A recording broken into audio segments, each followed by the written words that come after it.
சகோதரர்கள் நீங்கள் திருமணம் ஆகி ஊரில் ஃபேமிலி விட்டு வந்துக்கிறீங்க. உங்களுடைய பிரச்சனைகள் சற்று வித்தியாசமான பிரச்சனை. அதுக்கேற்ற மாதிரி உங்களுக்கு சில ஆலோசனை சொல்ல நான் ஆசிக்கிறேன். உங்கள் குடும்பத்திற்காக கர்த்தருக்கு ஸ்தோத்திரம் பண்ணி நன்றி செலுத்தி நீங்கள் ஜெபம் பண்ணணும். நீங்கள் எல்லாம் இங்கே இருக்கிறீங்க, ரைட்டா? அருமையாக கர்த்தர் உங்களுக்கு குடும்பங்களை கொடுத்துருக்கார். ஒரு மனைவி பிள்ளைகள் இருக்கலாம், இல்லை ஆண்டவர் உங்களுக்கு திருமணத்தை அவர் ஆசீர்வதித்து கொடுத்துருக்கிறாரு. அதுக்காக ஆண்டவர் கர்த்தர் நம்ம கொடுத்த உங்கள் குடும்பத்துக்காக நீங்கள் அனுதினமும் நீங்கள் அவங்கள பார்க்கல, அங்கே இல்லை, இருந்தாலும் டெய்லி நீங்கள் என்ன பண்ணணும்? எப்போ நினைச்சாலும் ஆண்டவர் நன்றி செலுத்தணும். விசேஷமாக நீங்கள் வேலைக்கு போகிறதுக்கு முன்பாக ஊருக்கு போயிட்டு வந்து வேலைக்கு போயிட்டு வந்து படம் என்ன பண்ண கர்த்தருக்கு குடும்பத்துக்காக நீங்கள் கண்டிப்பாக ஆண்டுக்கு நன்றி செலுத்தி நீங்கள் ஆண்டுக்கு ஸ்தோத்திரம் செலுத்தணும். நீங்கள் அவங்கள குறித்து கவலைப்படாதீங்க. கவலை கண்டிப்பாக வரும். கண்டிப்பாக உங்களுக்கு ஊர்லேருந்து வர லெட்டர்ஸு, அவங்களுடைய தேவைகள், பிள்ளைங்களோட படிப்பு காரியம், அங்கே வீட்டில் நடக்கிற சில சண்டைகள், இதெல்லாம் பார்த்து உங்களுக்கு வந்து உங்களுக்கு கண்டிப்பாக கவலை வரும். மனுஷமாக இருக்கும்போது நம்ம கண்டிப்பாக கவலை வரும். ஆண்டவர் இயேசு கிறிஸ்துவே சொல்லிட்டாரு, நீ ஒன்றுக்கும் கவலைப்படாத. நீ கவலைப்படுறதுனால ஒன்றும் ஆக போகிறதே இல்லை. அதனால் ஊர்லேருந்து என்ன செய்தி வந்தாலும், என்ன மாதிரி காரணம் இருந்தாலும், சகோதரன் நீங்கள் கவலைப்படாதீங்க. கவலைப்பட்டு ஒன்றும் ஆக போகிறதில்ல. அவ ஏன் கவலைப்படணும்? அதனால் உங்களுடைய ஹெல்த்து தான் பாதிக்கப்படும். உங்களுடைய வேலையில் உங்களுக்கு டென்ஷனாக இருக்கும். பிறகு சரீரத்தில் பலவீனம் ஏற்படும். வேலையில் நீங்கள் உங்கள் கான்சன்ட்ரேட் பண்ண முடியாது. எதனால் நியூஸ் வரட்டும், ஆண்டவர் பாத்தில் வச்சு நீங்கள் ஜெபம் பண்ணி ஆண்டவர் ஸ்தோத்திரம் பண்ணி கவலைப்படாத இருக்க நீங்கள் பழகிக்கொள்ள வேண்டும். ஆனால் ஒன்று செய்யலாம். நம்ம எல்லாவற்றையும் தோத்திரத்தோடு கூடிய ஜெபத்தை ஆண்டவருக்கு நம்ம செலுத்தலாம். அப்போது ஒரு தெய்வீக சமாதானம் உங்களை ஆண்டு கொள்ளும். சரியா? அந்த மாதிரி சில ஊர்லேருந்து சில உங்களுக்கு சமாதானத்தை கெடுக்கக்கூடிய கவலையை உண்டு கொண்டுக்கிற செய்தி வந்தாலும் அதுக்காக கவலைப்பட்டு நீங்கள் இருந்துடாதீங்க. ஆனால் அதற்காக ஆண்டவரத்தில் நீங்கள் ஸ்தோத்திரம் பண்ணி நீங்கள் கண்டிப்பாக ஜெபம் பண்ணி கண்டிப்பாக உங்கள் ஜெபத்தை கேட்பார். ரைட்? ஆமாம். எந்த சின்ன காரியமாக இருந்தாலும் பெரிய காரியம் இருந்தாலும் சரி, ஆண்டவருக்கு நீ உண்மையாக உங்களுடைய இருதயத்தை அவர் பாதபடியில் ஊற்றி விடும்போது கர்த்தர் உங்கள் ஜெபத்தை கேட்டு அந்த பிரச்சனையை அவர் நீக்குவார். உங்களுக்கு நல்ல செய்திகள், உதவத்திலிருந்து நல்ல செய்தி உங்களுக்கு வரும். நாம் அது ஒன்று தான் செய்ய முடியும். வேறு ஒன்றும் கவலைப்பட்டு பிரயோஜனமே இல்லை. ஆனால் ஒன்றே ஒரு பெரிய ஒரு ஆயுதம், ஒரு வெப்பன், ஒரு ஆசீர்வாதத்தை கர்த்தர் நம்ம கற்றுக்கிட்டாங்க, ஜெபம். ரைட்? நீங்கள் தோத்திரத்தோட அந்த பிரச்சனைகளுக்காக ஊரில் நடக்கிற அந்த காரணங்களுக்காக நீங்கள் ஆண்டவரத்தில் அது ஆண்டவர் பாதத்தில் வச்சிட்டிங்கன்னா கர்த்தர் முதலாவது அந்த பிரச்சனை நீக்குவாரோ நீக்க மாட்டாரோ லேட், அது மட்டும் இல்லை, உங்களுக்கு ஒரு மாதிரி தெய்வீக சமாதானத்தை கொடுப்பார் முதல்ல. சரியா? ஒரு அந்த பிரச்சனை நீக்கினாலும் அந்த பிரச்சனையை நீங்கள் கடந்து போகக்கூடிய பலனை உங்களுக்கு அவர் தருவார். ஆனால் ஒரு காலத்தில் கண்டிப்பாக அதுக்கு விடுதலையை உங்களுக்கு தருவார். அதனால் வேறு ஒன்றும் கவலைப்படாதீங்க. அதுக்காக நீங்கள் ஜெபம் பண்ணுங்க. அவளை சந்தோஷமாக வைத்து கொள்ளுங்க. நீங்கள் திருமணம் ஆகி சில நேரத்தில் சில பேர் திருமணம் ஆகி உடனே இங்கே வந்திருப்பீங்க. சில பேர் சில குழந்தைங்கள் இருக்கும். மனைவிகள் உங்களை விட்டு பிரிந்து இருக்கிறாங்க. சரியா?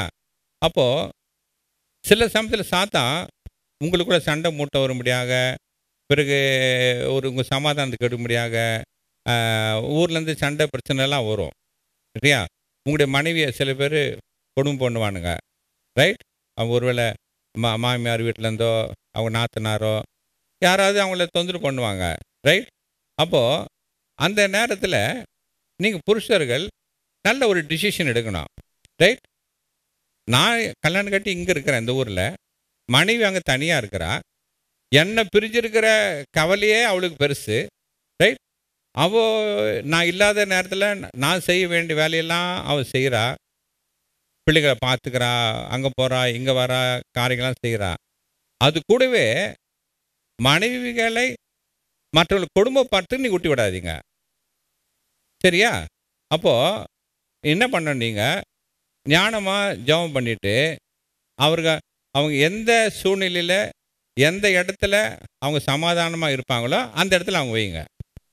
இப்போ நம்ம ஊரில் வந்து என்ன பழக்கம், கல்யாணம் ஆனப்பாடு மாமியார் வீட்டில் தான் இருக்கணும்னு, இல்லையா? அதுதான் நம்ம தமிழ்நாட்டு பழக்கம் அதுதான். மாமியார் வீட்டில் கல்யாணம் ஆகிட்டு பிற்பாடு மாமியார் வீட்டில் தான் இருக்கணும். நான் நல்ல மாமியார் இருந்தால் பரவாயில்ல, நல்ல மாமியார் கிடைக்கிறது ரொம்ப கஷ்டம். நகைமை மாதிரி வேறு யாரும் இல்லை, கொஞ்சம் பேர் தான் இருக்கிறாங்க. ரைட். அப்போ அப்படிங்கும்போது நீ இல்லாத ஒரு கவலை வேற, நீ புருஷன் இல்லாத துக்கம் வேற, இதில் வேற நீ உங்கள் அம்மா கிட்ட கொடுத்துட்டு வந்துன்னு வையே, அவளுக்கு அவ்வளோதான். நீ வேற இல்லையா, அவளுக்கு இஷ்டமாக என்ன பண்ணுவா, கொடுமை பண்ணுவா. புரியுதில்ல? அந்த நேரத்தில் நீ புருஷனாக இருக்கணும். ரைட். சப்போஸ் அவங்க வீட்டில் அவங்க மனைவி அவங்க வீட்டில் போய் சந்தோஷமாக இருக்கிறதுக்குரிய வழி இருக்குது, அவங்க போஷிக்கக்கூடியும் அவங்க தாக்குறாங்கன்னா, அப்போ அவங்க எங்கே பத்திரமா சந்தோஷமாக இருப்பாங்களோ அங்கே விட்டுடுங்க. நான் சொல்கிற பாயிண்ட் புரியுதா? நான் உங்கள் அப்பாவுக்கு பயந்து, உங்கள் அப்பாவுக்கு பயந்து, உங்கள் அம்மாவுக்கு பயந்து, உங்கள் ஊருக்கு பயந்து அவளை அங்கே கொடுமை இடத்துல விட்டுடாதீங்க. புருஷர்கள் புருஷராக இருங்க. நல்ல டேக் போல்டு ஸ்டெப். சரியா? போல்டு ஸ்டெப் எடுத்து, ஏம்மா நீ எங்கே சந்தோஷமாக இருப்ப, இங்கே எங்கள் அம்மா உன்னை கொடுமைப்படுத்துகிறாங்க, என் தங்கச்சி எங்கள் அக்கா கொடுமைப்படுத்துகிறாங்க, நீ சந்தோஷமாக பாதுகாப்பாக இருப்ப. அவள் எங்கள் அக்கா வீட்டில் இல்லை எங்கள் அம்மா வீட்டில் போய் ரைட், தாராளம் அனுபவிச்சுடுங்க. சொல்கிற பாயிண்ட் புரியுதா? ரைட். அதனால் நீயும் இல்லை அழகாக உங்கள் அம்மா கிட்ட கொடுமை பண்ணுறதுக்கு விட்டுட்டிங்கன்னா நீ கணக்கு கொடுக்கணும் ஒரு நாளைக்கு. இன்றைக்கி இந்த பிரசங்கம் பண்ணுறேன், நீங்கள் அதுக்கு நீங்கள் ரியாக்ஷன் இருக்கணும் அதுக்கு. சரியா? சரி. அடுத்தது உங்கள் சேமிப்பை குறித்து சாட்சியாக இருங்க. ஏதோ அங்கே கஷ்டப்பட்டு அங்கே அவனுக்கு ஏஜென்ட்டு கொடுத்து ஏமாந்து வந்து இங்கேயும் கொஞ்சமாக சம்பளம் வாங்குறீங்க. அந்த கொஞ்சமாக வாங்குகிற சம்பளத்தை என்ன பண்ணுனீங்க, நல்லா ஒழுங்காக நீங்கள் சேர்த்துவீங்க. இங்கே வீண் செலவு பண்ணாமல். நிறைய பேர் சகோதரர்கள் நீங்கள் உங்கள் டெலிஃபோன்லேயே பாதி பணத்தை காலி பண்ணிடுறீங்க. டெலிஃபோன் பேசியே பாதி காலத்தை காலி பண்ணிடுறாங்க. நீ ஒரு நாளைக்கு ஒரே நேரத்துக்கு நீ 1 மணி நேரம் பேசுகிறதுக்கு டெய்லி ஒரு 4 முறை என்னம்மா நல்லா இருக்கிறியா சோகமாக, ரைட், அவ்வளோதான், ஃபினிஷ். ரைட். திரும்ப சாயந்தரம் ஏஞ்சி என்னம்மா எல்லாம் சாப்பிட்டீங்களா, பிள்ளைங்களாம் படிச்சிட்டாங்களா, ரைட் ஃபினிஷ். அங்கே போய் சும்மா வீணாக 1 மணி நேரம் 1/2 மணி நேரம் பேசி உன் சம்பளம் உனக்கு இருக்க கொஞ்சமான சம்பளம் அதை என்ன பண்ணக்கூடாது, வேஸ்ட் பண்ணிடக்கூடாது. எவ்வளோக்கு எவ்வளோ நீங்கள் எந்தெந்த காரியத்தில் நீங்கள் சிக்கனமாக இருக்கணுமோ அந்த காரியத்தில் பணத்தை நீங்கள் சேர்த்துவீங்க. சேர்த்து வச்ச பணத்தை நீங்கள் என்ன பண்ணணும், வெளிநாட்டு வந்துக்கிறீங்க, நீங்கள் உங்கள் பேரில் ஒரு என்ஆர்இ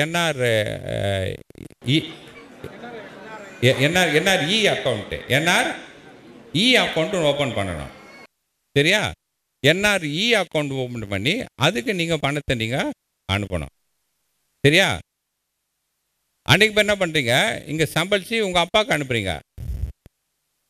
உங்கள் அப்பாவுக்கு ஏன், எங்கள் அப்பா திரும்ப பணத்தையே பார்க்கல, அதனால் அவங்க சந்தோஷமாக அந்த ஆள் பணத்தை பார்க்கலாம், அந்த ஆள் தப்பு. ரைட்.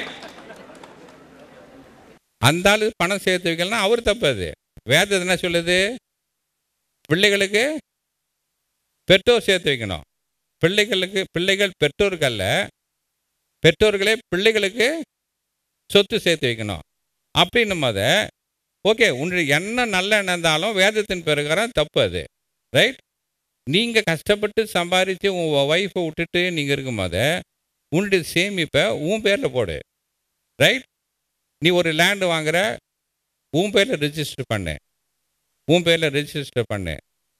எங்கள் அப்பா உயிராகிறாரு, அவர் தப்பாக நினச்சிக்குவார், அதனால் நீ ஒரு லேண்டு வாங்கி கஷ்டப்பட்டு லோன் எடுத்து நீ லேண்டு வாங்கி உங்கள் அப்பா பேர்லன்னா தைரியமாக எழுதிடுவாங்க. வாங்கிட்டு என்ன பண்ணுவார், உனக்கு ஒரு 3 பிரதர்ஸு 1 சிஸ்டர் இருக்கிறாங்கன்னா எல்லாருக்கும் ஈக்குவல் பங்கு போட்டுருவார். நீ என்னப்பா நான் கஷ்டப்பட்டு சம்பாதிச்சேன்னா, நீ துபாயில் இருக்கிறடா, நீ சம்பாதிச்சிக்கலாம்டா, இவங்கெல்லாம் ஒன்றும் இல்லைடா அப்படின்னு ஒன்று ஏமாற்றிடுவாங்க. சரியா? அதனால் நீங்கள் சம்பாதிக்கிற பணத்தை ஒழுங்காக சேர்த்து வைங்க, வீண் செலவு பண்ணாதீங்க. அதை உங்கள் பேர் என்ஆர்இ அக்கௌண்ட் ஓப்பன் பண்ணி அதில் அனுப்புங்க. நீங்கள் ஒரு லேண்டு வாங்குறீங்க, ப்ராப்பர்ட்டி பேர் வாங்குறீங்கன்னா அது நீங்கள் உங்கள் பேரில் நீங்கள் அதை ரெஜிஸ்டர் பண்ணுங்க. நீங்கள் பெற்றோர் பேரில் பண்ணினீங்கன்னா அவங்க என்ன பண்ணுவாங்க, அதை அவங்க நல்ல மனசு எல்லாருக்கும் பிரித்து கொடுத்துருவாங்க. நீ நடு ரோட்டில் தான் நிற்கணும். இங்கே கஷ்டப்பட்டு தான் உனக்கு பாக்கியமாக இருக்கும். புரியுதா? கர்த்தருக்கு பயப்பட பயத்தோடு நீங்கள் ஜீவிக்கணும். நீங்கள் இங்கே நீங்கள் மனைவி விட்டுட்டு இருக்கிறீங்க, உங்கள் பெற்றோர் இங்கே இல்லை. அஃப்கோர்ஸ் நாங்கள் இருக்கிறோம், நாங்களாம் தனியாக இருக்கோம், நீங்கள் கேம்பில் இருக்கிறீங்க. உங்களுக்கு வாலிபர்களுக்கு உங்களுக்கு நிறையா சோதனை உண்டு. ஏன்னா நம்ம சரீரத்தில் தான் இருக்கிறோம், சரீரத்தில் இருக்கிறோம். சரீர பிரகாரமாக உங்களுக்கு சில சோதனைகள் உங்களுக்கு வரும். பீடி பிடிக்கிறது, வா வா மச்சான் ஒரு கை கூடணுமா, வா மச்சான் ஒன்று ஒன்று சின்ன போய் கடிக்கணுமா, இதிலெல்லாம் நீங்கள் என்ன பண்ணணும்?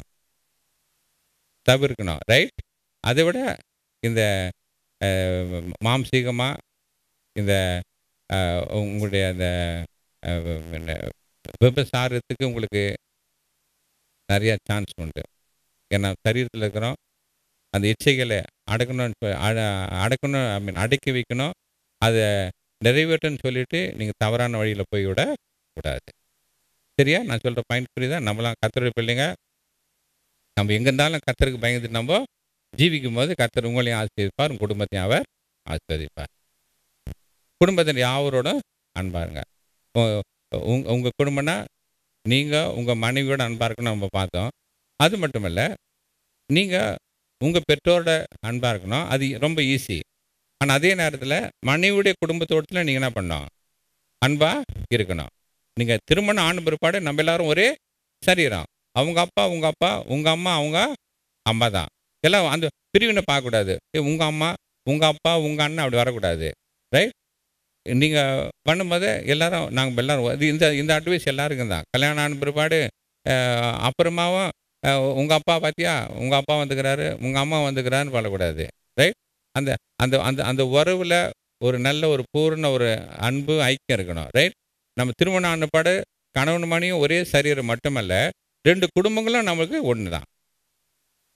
எங்கள் அப்பா எப்படியோ அப்படியே என்னுடைய மாமனாரும் எனக்கு என்னுடைய என்னுடைய அம்மா எப்படியோ அப்படியே மாமியாரும் நம்மளுக்கு ஒரே கூறில் அவங்கள எல்லாரும் நம்ம நேசிக்கும் போது அப்போ நம்ம குடும்பம் கத்தர் நம்ம பரலோகமாக நம்ம குடும்பம் இருக்கும். நம்ம அங்கே போயிட்டோம். நீங்கள் சரி இப்போ பாருங்கள், அன்றைய பேர் நீங்களும் கூட தான் லீவில் போகிறோம். லீவில் போயிட்டு எல்லார் குடும்பத்தை நம்ம ஒன்றா நேசிக்கிறதில்ல. அவங்க குடும்பத்தை தான் நம்ம நேசிக்கிறோம். மனைவி குடும்பத்தையோ புருஷன்மார் குடும்பத்தையோ நம்ம நேசிக்கிறதில்ல, அவங்க கனம் பண்ணுறதில்ல. ஊருக்கு போகிறீங்க, ஊருக்கு போயிட்டோன்னே அவள் சொல்லுவா, வாங்கத்தான் எங்கள் அப்பா அம்மாக்கிட்ட போயிட்டு வரலான்னு சொல்லுவா. நான் வரமாட்டேன்டி, உங்கள் அப்பா அம்மா பார்க்கறதுக்கு நான் வரமாட்டேன். போகிறதா நீ போயிட்டு பார்த்துட்டு வா, நீ போய் பார்த்துட்டு வா, நான் இங்கே தான் எங்கள் அப்பா அம்மா கூட தான் இருப்பேன் அப்படின்னு நிறைய கேஸு சொல்லியிருக்கிறீங்க. அது எனக்கு தெரியும் எனக்கு. ரைட்? அதே மாதிரி பெண்களும் என் மாமனார் மாமியார் வீட்டுக்கு வரமாட்டேன், உங்கள் அப்பா அம்மா வீட்டுக்கு நான் வரமாட்டேன், எங்கள் அம்மா வீட்டில் தான் இருப்பேன்னு சொல்லிட்டு பெண்களும் அப்படியே சொல்லக்கூடாது. இது எல்லாருக்கும் சொல்கிறேன் நான். நம்ம திருமணம் ஆகிட்டு லீவில் போகிறோம், நம்மளை பார்க்கறதுக்கு பெற்றோர் ஆசைப்படுவாங்க. அங்கே போய் நீ போய் உங்கள் வீட்டுக்கு நீ போயிட்டு வா, நான் எங்கள் வீட்டில் இருக்கிறேன், இல்லை நான் எங்கள் வீட்டு நீ போயிட்டு சொல்லவே சொல்லாதீங்க. கிறிஸ்துவுக்குள் நம்ம எல்லாரும் ஒன்றா, அதுதான் அது நம்ம ஒன்றா இருக்கு, ஒரே குடும்பம். நம்ம ஒரு 2 பேரும் ஒரு சரீரம் ஆகிட்டாலும் 2 குடும்பங்களும் ஒரு குடும்பம் தான். கல்யாணத்தினால 2 குடும்பங்களும் ஒரு குடும்பமும் ஆகிட்டது. அதனால் என்ன பண்ணணும்? நீங்கள் போனீங்கன்னா எல்லாரையும் பார்த்துட்டு வரணும், எல்லா இடத்துலையும் அன்பு வரணும். உங்கள் வீட்டுக்கும் போகணும், மாமியார் வீட்டுக்கும் போகணும், அவங்க வீட்டுக்கும் போகணும், மாமனார் வீட்டுக்கும் வரணும். அங்கே போய் பாகுபாடு இருக்கக்கூடாது. எல்லார் இடத்துலையும் நம்ம அன்பாக இருக்க வேண்டும். இதெல்லாம் செய்யணும். இந்த மாதிரி பாயிண்டெல்லாம் இதை தான் ஆசீர்வாதம். இதுதான் ஒரு கிறிஸ்துவ வாழ்க்கையில் நம்ம அனுபவிக்கக்கூடிய ஒரு சாட்சி உள்ள வாழ்க்கை, கிடைக்கிற ஒரு சந்தோஷம் யார் எதுலேயும் கிடையாது. நீ இன்னைக்கு போய் உங்கள் மாமனார் வீட்டில் போயிட்டு, மாமா இந்தப்பா உனக்கு ஒரு ஷர்ட்டை வாங்கிட்டு வந்துக்கிறேன், மாமியாரே இந்தாவா உனக்கு ஒரு சாரி, ஜப்பான் சாரி வாங்கிட்டு வந்துக்கிறேன் அப்படின்ட்டு மச்சானை பார்த்து, இந்தாப்பா நான் உனக்கு ஒரு பேண்ட் எடுத்துன்னு வந்து என்ன சந்தோஷம். அந்த சிரிப்பில் ஒரு சிரிப்பு வருது பாருங்கள் முகத்தில், அது that you should enjoy. Right? ஏழைகளின் சிரிப்பில் இறைவனை கண்டான் அவர் சொன்னார். நீங்கள் இந்த மாதிரி கர்த்தர் உங்களை ஆசீர்வாதத்தில் நீங்கள் போய் மற்ற கொடுக்கும்போது அவங்க முகத்தில் ஒரு சிரிப்பு வருது பாருங்க. அவங்க சிரிக்கிறாங்க இல்லையோ, அவங்க முகத்தில் ஒரு தெளிவு வரும். ஏன்னா அது உள்ளே வந்து எது வந்துச்சு அதை பார்த்து என்ஜாய் பண்ணணும். அதுதான் ஆசீர்வாதம், அதுதான் ஆசீர்வாதம். சரியா? சரி. அடுத்தது கர்த்தரை நீங்கள் தேடுங்க. அஃப்கோர்ஸ் நம்ம சபைக்கு வரவங்க நீங்கள் எல்லாரும் கஷ்டப்பட்டு கர்த்தரை தேடி வரீங்க. ரொம்ப உங்களை பற்றி ரொம்ப சந்தோஷம்னா, நீங்கள் வரும்போது எல்லாரும் பைபிள் எடுத்துன்னு வரீங்க. ரொம்ப சந்தோஷம். நம்ம சபைக்கு நீங்கள் ஐ மீன் உற்சாகமாக வரீங்க. நான் சபையின் சாப்பிடல உங்களுக்கும் நாங்கள் நல்லா செய்கிறோம். கேம்புங்களில் இடம் எடுத்து உங்களுக்கு மீட்டிங் வைக்கிறோம், ஜெபம் கூட்டம், ஆலயத்தை வரத்துக்கு டிரான்ஸ்போர்ட் தரோம். ஐ மீன் உங்களுக்கு எல்லா வசதியும் உங்களுக்கு செய்து தரோம். அதனால் நீங்கள் என்னத்துக்குன்னா நீங்கள் கர்த்தருக்குள்ளே நீங்கள் வளரணும். நீங்கள் கர்த்தரை இன்னும் அதிகமாக தேடணும்னு சொல்லிட்டு. அதனால் நீங்கள் இருக்கிற இடத்துல நீங்கள் சாட்சியாக இருக்கணும். நீங்கள் கர்த்தரை நீங்கள் தேடும்போது கர்த்தர் உங்களோடு இருப்பார். உங்கள் தேவைகளை அவர் சந்திப்பார். ஆ ஆ தாழ்மை நீங்கள் தரித்து கொள்ளணும். இங்கே வந்து நம்ம பெருமையாக நம்ம பேசக்கூடாது. சகோதரி இவங்களுக்கு கொடுத்தா நம்ம எல்லாருக்கும் தான். நம்ம ஐ மீன் நம்ம கல்யாணம் ஆகிட்டு திருட்டு வந்துட்டு நம்ம வீட்டை பற்றி ரொம்ப பெருமையாக நம்ம பேசிக்கொள்ள கூடாது. ரைட். அதே நேரத்தில் மற்ற குடும்பத்தை தாழ்மையாக நம்ம நினைக்கவும் கூடாது. பெருமையாக பேசின எவனோ இல்லைலாம் இப்போ பிச்சைக்காரன் ஆகிட்டான். தெரியல. ரைட். எத்தனையோ பேர் தாழ்மையாக இருந்தால் அவனை ஆண்டவர் ஒத்துன்னு வைத்தினார். சின்ன வேலையெல்லாம் வந்தவங்க என்ன பண்ணாருங்க, இன்னைக்கு பெரிய முதலாளியாக இருக்கிறாங்க. ரைட். அப்போ அதை வச்சு என்ன பண்ணக்கூடாது, நம்ம பெருமை பாராட்ட கூடாது. அது கிருபை.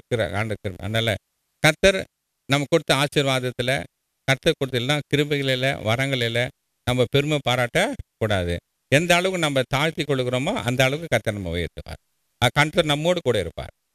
அடுத்தது சாட்சியுள்ளா நீங்கள் வாழுங்க. நீங்கள் எங்கே இருந்தாலும் நீங்கள் சாட்சியுள்ளா நீங்கணும். ஆண்டவர் சொல்கிறார், அது மெயினாக நம்மளுக்கு செய்யுது. நீங்கள் எனக்கு சாட்சியில் விசுவாசி, நீ ரட்சிக்கப்பட்டிருக்கிற ஒரு ஃபுல் காஸ்பல் சர்ச்சுக்கு நீ வர, ஒரு வெள்ளிக்கிழமைனா பைபிள் தூக்கின்னு வரேன்னு சொன்னால் உன்னுடைய வாழ்க்கையை பார்த்து அநேக பேர் கர்த்தரை ஏற்றுக்கொள்ளணும். ரைட். உன்னுடைய பேச்சு, உன்னுடைய செய்கை, நீ எப்படி அவங்கள மூவ் பண்ணுற, எப்படி அவங்களுக்கு உதவி பண்ணுற, ரைட்.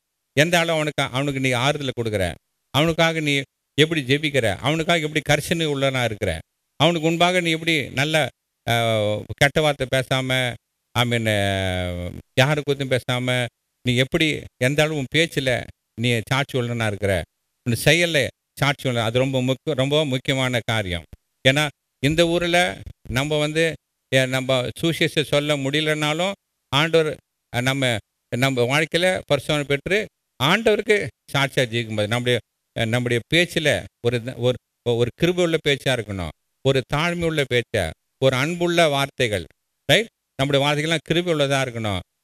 நம்ம தயவு உள்ளவர்களாக, நம்மை தாழ்த்தி மற்றவர்களுக்கு உதவி செய்கிறவர்களாக, அன்புள்ளாக இருக்கும்போது நம்முடைய வாழ்க்கையில் உண்மை உள்ளவர்களாக, ரைட். நம்ம நடக்கையில் எல்லாரும் பரிசுத்தவர்களாக நம்ம ஜீவிக்கும் போது, சாந்த குணமுள்ளவர்களாக, பொறுமை உள்ளவர்களாக நம்ம ஜீவிக்கும் போது நம்ம சூசியம் சொல்ல வேண்டிய அவசியமே இல்லை. நம்மை பார்த்து ஆட்டோமேட்டிக்காக அவங்க ஆண்டவரை ஏற்றுக்கொள்வார்கள். அல்லேலூயா. ஸோ இதுதான் உங்களுக்கு கொடுக்குற ஒரு அட்வைஸ். புரியுதா?